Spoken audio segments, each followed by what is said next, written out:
Well, hello, studio teacher friends. Welcome to the Beyond Measure podcast, your weekly shout out of solidarity in the music teaching profession. My name is Christina Whitlock. I am your host and self appointed anytime piano teacher friend. If you have been searching for like minded teachers who embrace things like humility, curiosity, and the fact that we will never know it all, look no further because you have found him. Welcome to your people. Seriously, some of the best teachers from around the globe have rallied around this show, and we're so glad you're here with us today. So, without further delay, let's get on with the show.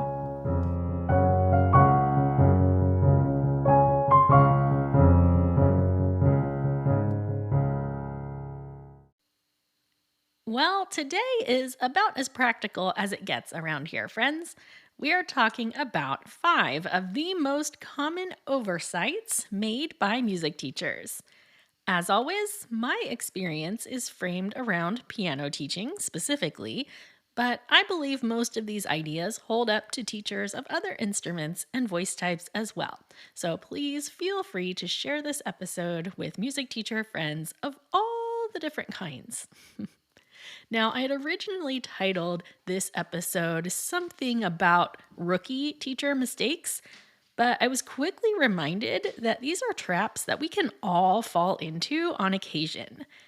Each of these points are things that I know I have been guilty of at various points in my teaching career, and I don't think any of us are exempt from falling into their traps. So, let's get rolling, shall we? First up on my list is this: keeping your eyes on the music instead of your student.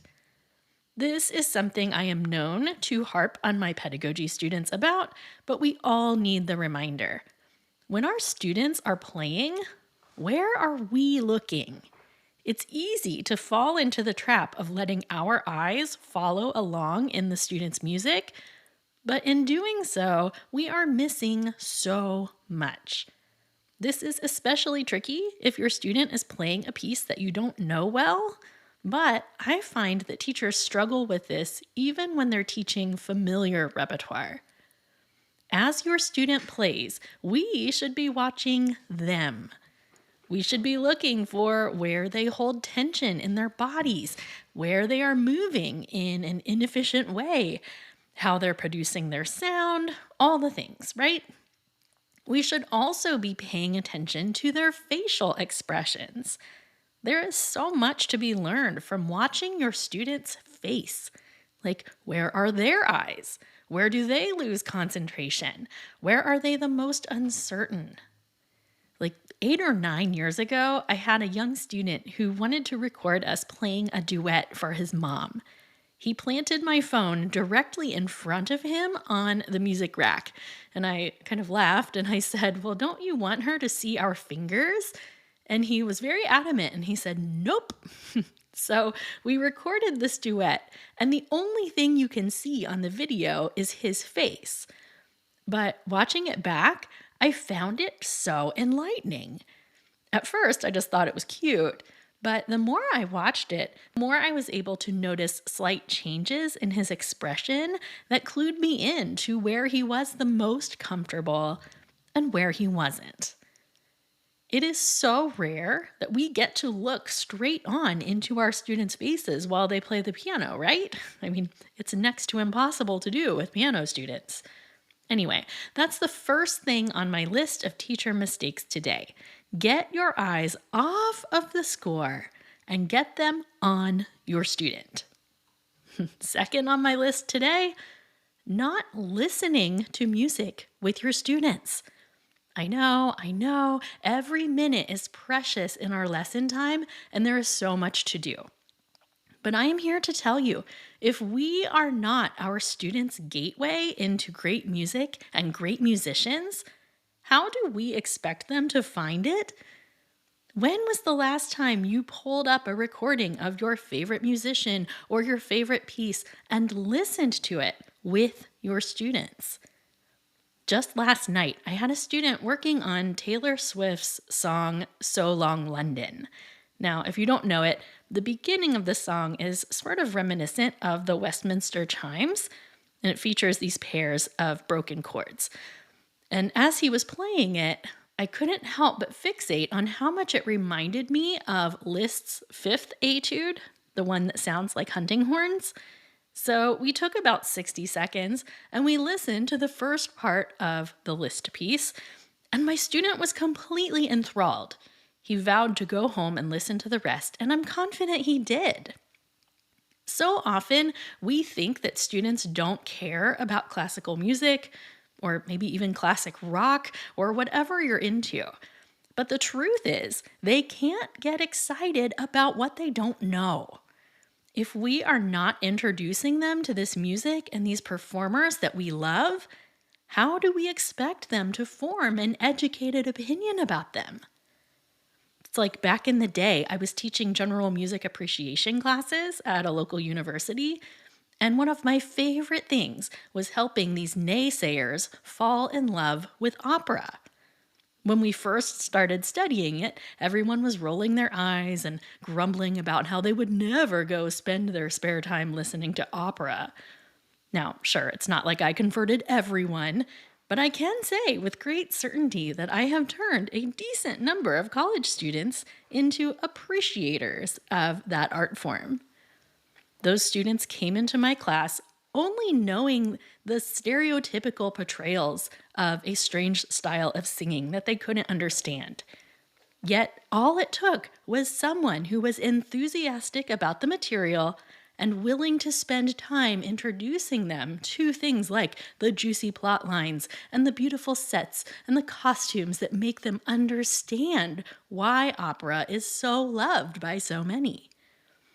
So I say again, do not be afraid to spend time with your students listening to music and performers that you hope they will appreciate. Third on my list of common teacher oversights is something I talk about quite a bit here. Simply playing for and playing with your students. I've said it 1,020 times here on the show, so we'll be quick on this today. But we should all aim to be talking less and playing more. Talk less, play more, right? I was just talking 2 episodes ago about missed opportunities we have when it comes to playing with our students. Playing with your students goes way beyond taking time to play the prescribed duets in their method books. That's a great start, but there are so many other ways to play with and play for your students, and we should be taking advantage of more of them. I'm leaving that there since I talk about it a lot, but I couldn't put out this episode today without mentioning those 2 things. Okay, number 4 on my list is this: not having students play pieces at multiple tempos. My theory is this: each student has what I call a comfort tempo.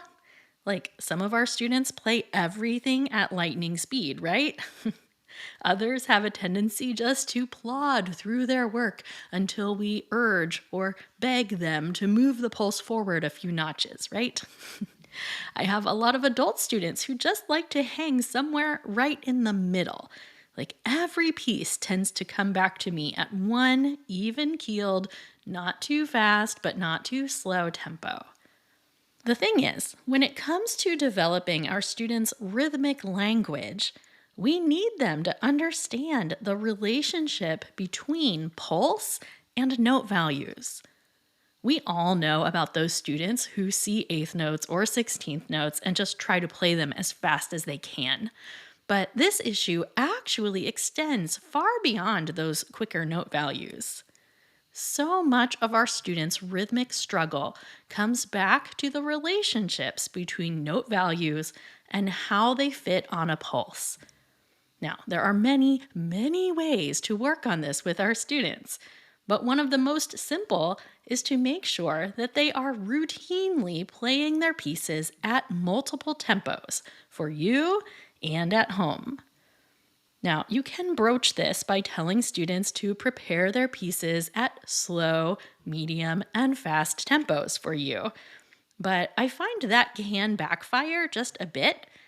I don't know about you, but I don't want to provide any indication that I find merit in playing fast and sloppy. And that's exactly what I get when I ask for students to prepare a fast performance tempo for me. So instead, I tend to reverse engineer that assignment a bit. I will often tell students to find their max tempo for a piece, as in the fastest they can play the piece without breaking the pulse. They're not allowed to break the beat. Then I will ask them to try two different tempos that are each slower than that one. You'll generally end up with this like max tempo. Then the next, a bit slower, will probably be more of their ideal tempo. And then you'll have one that is truly a slow tempo beyond that. I can't urge you enough, friends. This type of assignment should be part of your student practice habits from the get-go. This works for early elementary students as well as advanced players and everybody in between. Encouraging students to play in different tempos just makes sure they understand the rhythmic relationships between their notes instead of just conditioning their fingers to play at certain speeds and certain paces. Okay, here's number 5, the final teacher oversight of the day. This one honestly deserves its own episode. Maybe we'll do that in the future. We'll see. But teacher friends, we must be careful not to use method materials that we don't understand. If we're going to use a method series, we are wise to educate ourselves with all of the available materials. When it comes to published method series, each one has been designed with some specific teaching philosophies in mind, and we are wise to seek out the training materials that are available to us to learn more about how these materials are designed. Maybe this inclusion in this list surprises you from me, since I am someone who speaks often about not relying on your method books to do the teaching for you. I do, in fact, encourage teachers to use method books as a series of graded repertoire and to take their own responsibility for teaching concepts and technique. That is true. But I also work with teachers quite often who find themselves using books whose foundational elements they don't actually understand. So they're constantly fighting with expectations of the repertoire in their method books because they lack a clear vision of how their books are designed to be used. Almost every published method series has a teacher's guide or teacher resources, yet I know for a fact that most of us skip those. If you look at Piano Adventures, for instance, most of us see that as a series that's a pretty easy, turn the page and go method, right? And yet, I will tell you, there is a teacher's guide for that primer book that is chock full of ideas and implementations that may very well blow your mind.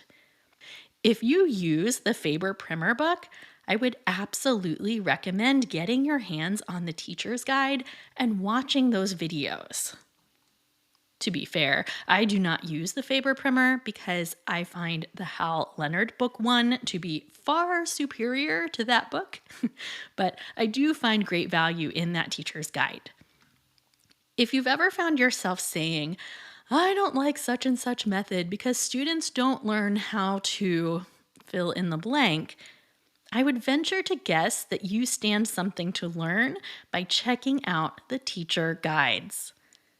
There are methods like Piano Safari, which truly do require some teacher education up front to make the most of those books.